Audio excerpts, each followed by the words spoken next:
help with the narrative that if you're in America, you're rich. If you're in America, life is comfortable. You have everything you need. Just a few days ago, I had two of my cousins reach out to me. I was like, oh, I need only $400. Only $400. And last year, I visited home. And to my surprise, almost all my uncles and aunties had houses. Okay, these are the same people when you speak to them over the phone, they're gonna tell you the economy's hard, there's no money, this, that, and the other. And every little problem, like I literally can't sit for a minute without somebody reaching out to me and asking for money. I'm talking about friends and family alike. And being the person that I am, all of my savings, I just give it out, okay? And then I'm like, no, that's not a good thing. I need to start looking out for me. I need to start investing in myself, because as it stands right now, I used to always watch my grandmother send like 2 barrels to Jamaica, like every other year. And I'm like, wow, like I'm talking about all the name brand foods, clothes, anything that you could think of that could be sent on a ship. She did it. And I used to be like, why do you always, send so much to Jamaica, right? And she would be like, oh, I have to look out for Vicky. So Vicky is like her mom, right? So she would be like, I have to look out for my mom. She wants to build her blessings in heaven. You know how that goes. And now, fast forward, I want to say like 10 years later, most of those people aren't even talking to her. Sister badmouths her. Her nephews, like all of these people that she used to take care of, turn her back on her because now like she's not like giving them everything that she used to give them, right? And they'll be like, oh, you don't do anything for us. And I'm like, wow. Like she would send money down there, right, to her mom, and they would take the money from the mom, and then take it and go spend it. And then when Vicky, her mom, my grandmother mom, right, would ask for the money back, they would be like, oh, you love money too much. So child, yeah, she got, she learned her lesson the hard way. It's unfortunate, but I don't feel bad for my grandmother. I'm sorry. I just don't. I've always warned her about this, and she just never listened to me. I don't even have property in my name. And here I am pouring out so much money into other people. And I'm like, will they do the same thing for me when I'm in need? The answer is no. A lot of people in third world conditions, or they put themselves in the position where they feel like they're in need and you're like their blesser. They are takers. They're not givers. They're going to say, oh, they don't have it. They're struggling too, and blah, blah, blah. And most of the time, you're just one of their blessers. So, yeah, no. The answer is no. They will not have it to give you. And maybe there's going to be a time that they're not even going to be in a better position to assist me. And so this year moving forward is for me. I'm not saying I'm not going to help, but I would invest in myself, and I'll make sure that I am comfortable, okay? Even before I think about helping other people, I will make sure that I am equally comfortable and not just throw money around and have people think that, hey, she's got money and she's just, willing to spend. No, that's not what it is. If you're Latino and you have family members back in your country, you don't need to feel... I'm a first-generation American with both parents from Jamaica, and boy, do I have stories. I watched my mother send money back to her older brother in Jamaica for years. She was practically covering majority of his expenses. And the excuse was always, oh, things are so hard in Jamaica, there's not much opportunity, etc., etc. So when I was a teenager, I went to Jamaica for the first time and met this particular uncle. The first thing he said to me after finding out I was his sister's daughter was, wow, I heard your mom has gotten fat since moving to the States. Then he proceeded to ask 13-year-old me for $20. And I really think that's where my villain origin story began as it relates to sending money back home. Because first of all, this was an able-bodied man and he really could have worked. But I realized that the same people you're supporting will turn around and make jest of you behind your back. So if you want to send money, go for it. But this idea that you're obligated to send money back to people in your home country has got to stop. There's a girl on here talking about she's never going to send money to Africa. She's never sending money to Africa. And some people are outraged, right? Listen, I'm never sending money either. Listen, I just came back from Africa in August. Well, not just, but came back, right? And it's been 20 years since I went there. So this was like the first time, let's just say, right? And ever since I started working, I've always sending money to Africa, to my cousins, to my nephews, to people, like to relatives. Always send money. Sick, school, blah, blah, blah, Eid. My grandmother used to always send money orders. I'm sure this is not the first time you've heard of money orders if you're a Caribbean. But let me tell you something. She get her paycheck. She gonna throw to her partner. So anybody that doesn't know what a partner is, it's basically like somebody that just like a person that like saves money, and it's like other people involved too. And it's like anytime like you really need the money, like it's like to go on a vacation or whatever the case, like you can draw it back from the person. So yeah. She used to always send money down to Jamaica, like using money orders and things of that nature. And, you know, whatever they need, if they need a fridge, if they need a TV, you know, if they need to build a room. And she even built a room to add on to the house, too. All the time. Ramadan is coming. All the time. Never again. Never. When I got there, I went with the girls. When I got there at the airport, there was like immediately at the airport, they was like, oh, we need money to put fuel in the car. And I was like, I don't have no safers. Like, I only have dollars. They're like, okay. So we get to the house. I give money to one of them to go exchange it. They go exchange it. I'm counting my money. One thing, I'm a no money. D-me is like $20. I'm going to use my phone. My money is short $60. So I'm like, oh, what happened? Like, what's the rest of the money? They're like, oh, we took out the $20. We put gas in the car. We took that out. We paid the driver this thing. Your daughter wanted something at the airport, $5. We took that out. We took this out. We took that out. I said, okay. I'm at the house, right? The day we came in, we didn't even settle in yet. We took a shower and everything. We eating. And then someone in the house go, oh, y'all staying for how long? I said, we staying for 3 weeks. They're like, okay. You know, are you guys going to contribute to the food and everything like that? They only see you as money. They see you as just a dollar sign. That's all. That is all. They're users. They don't give anything. They don't send you back with any foods from the country. They don't give you back anything. They just take. And that's the only thing they know how to do. It's actually very disgusting. I remember there was like when I went to like my family house back in country, right? And I had like a little guest purse. It was inside my suitcase, and my suitcase was like locked up. And then I go downstairs, right, to Chanel's room, and I look at my purse. The purse is on her dresser, and I'm just like, basically like, you know, why is my purse down here? And then she got up, like her face got like screwed up, you know, attitude. And then she just gave me back like my purse with like sass, like, and it's just like, girl, how did you manage to get in my suitcase that has that little, you know, that cute little brown tiny lock? Like, why would you go through all of that, take something from my belongings and pretend that like I did something to offend you? Oh my God. And these are my own people, but I'm telling you right now, Jamaicans will take the clothes off your back. They will take the clothes off your back. And I'm like, like, what do they mean? So I called my aunt here in America, and she's like, yeah, just give them something to contribute towards food because you and your kids will be eating there. Family house. I said, okay, cool. I give them $500. So that way they can contribute. So we contributing to the expenses of food. Every time we went out, we had to put fuel in the car. We had to pay the driver. At the end of the month, they give us our electric bill.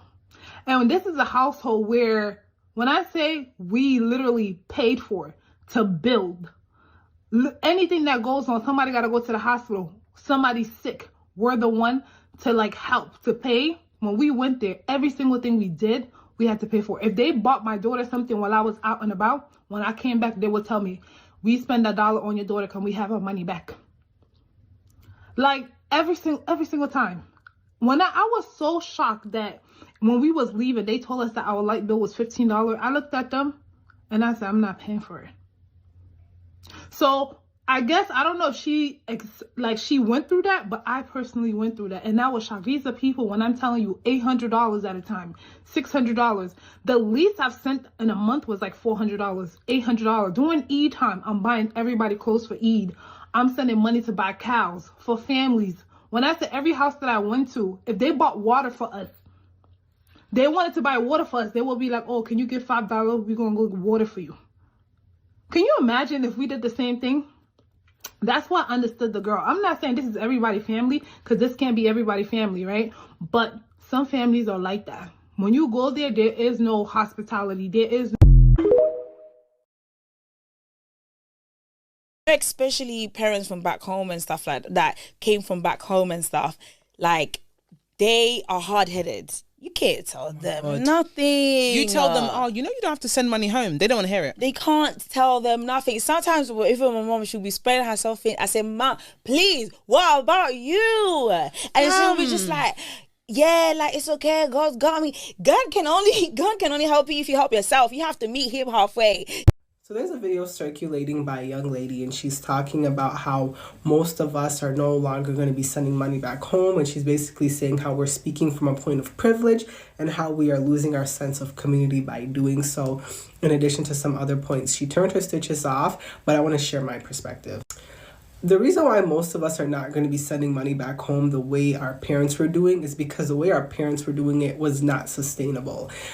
It's not wrong to have a need, but it is not practical to rely on somebody to fund your life. Now, I'll always say this, when it comes to education and like medical needs, I am more than willing to, finance a family member if my finances can accommodate it. When it comes to health and education, I can do it.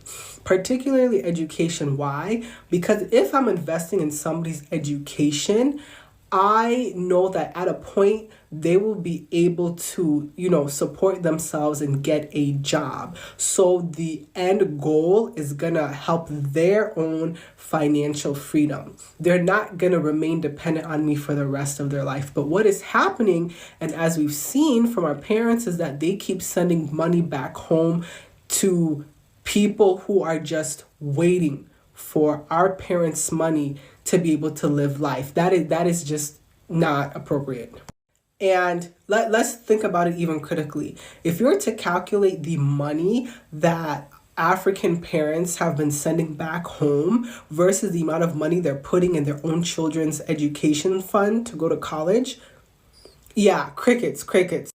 There are certain things that just don't make sense. And I think that this generation of Africans, we're learning, or even immigrants, we're learning how to have boundaries. You cannot give somebody else life at the expense of your own. It's just not going to work.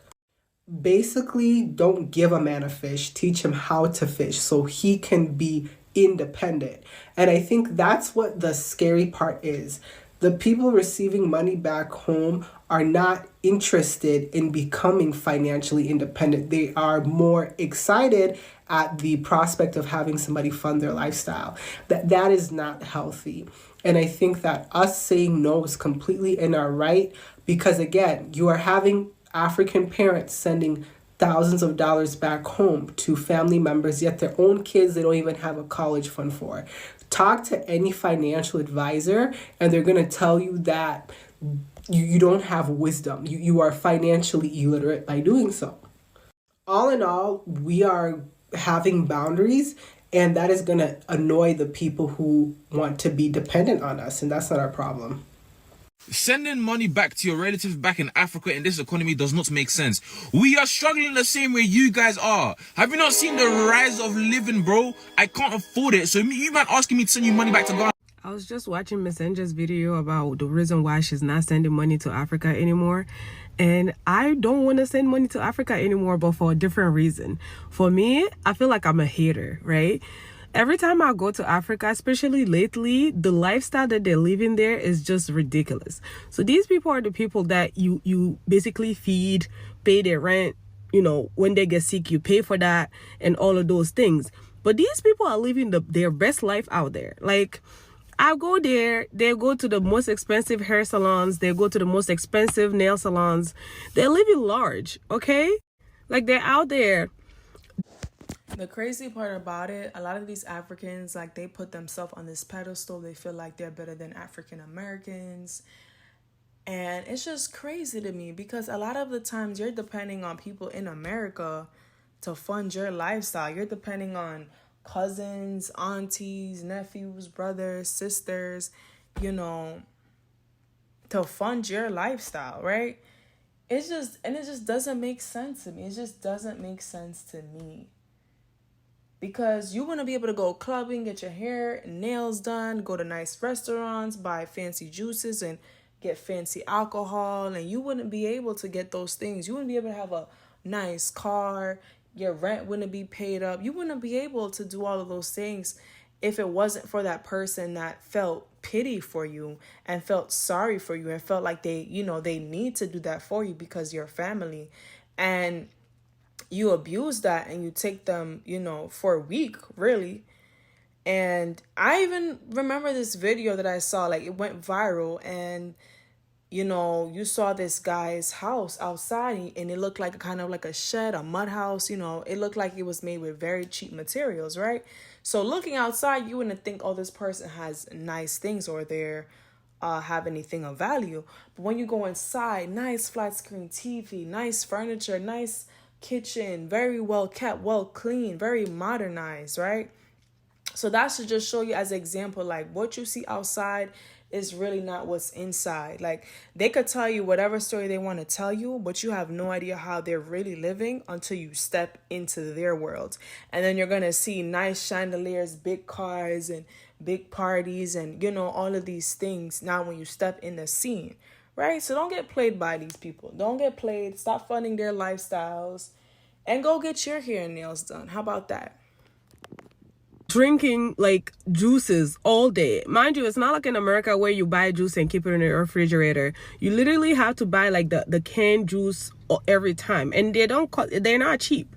For us, it might be cheap when you convert, but for them, it's not cheap. So that could rack up to like 1 day of worth of food for the whole family. They're going clubbing, buying shisha, like spending $15 on shisha. That's like $150,000 there, which is a lot of money there. So they're doing all of these things, living this, glamorous lifestyle that you don't even have in America. And I just sit there and I look at them. I'm like, I'm the one funding like half of this lifestyle, and I don't even have this lifestyle. You know how when we're here, we're going, like, sometimes you go through a rough patch or you're trying to save money for something. At least for me, when I'm trying to save money for something specific, or at times it's a little hard, I cut down on certain things, right? Like, instead of getting my nails done every 2 weeks, for example, sometimes I won't even get my nails done at all, or I'll go like a month or two before I get my nails done again. Or, like some expenses you can cut down on because of the situation. And then when you're fine, then you resume them. They don't know that. They just spend. They're like, oh, I need my nails done, or I'm gonna die. I need my hair done. And not everybody can do my hair. This specific person, like, there is no compromise because they know the money is going to come. You see the mentality? So for me, it was about 8 years ago when I went there and I stayed longer. Then I realized, these people are not struggling. These people just need extra money to do all these glamorous things, to live large. I'm not living large, and I'm the one funding all of these expenses. So I made the decision that I'm not sending money to Africa anymore. So for me, it's like, unless you're really sick and I can see proof that you're sick, or something very urgent is happening, like literally something very urgent is happening, or it has to do with the children and things like that, then I will send the money. But just to send money and pay somebody's rent, or like things like that, I don't do that anymore. No more sending money to Africa.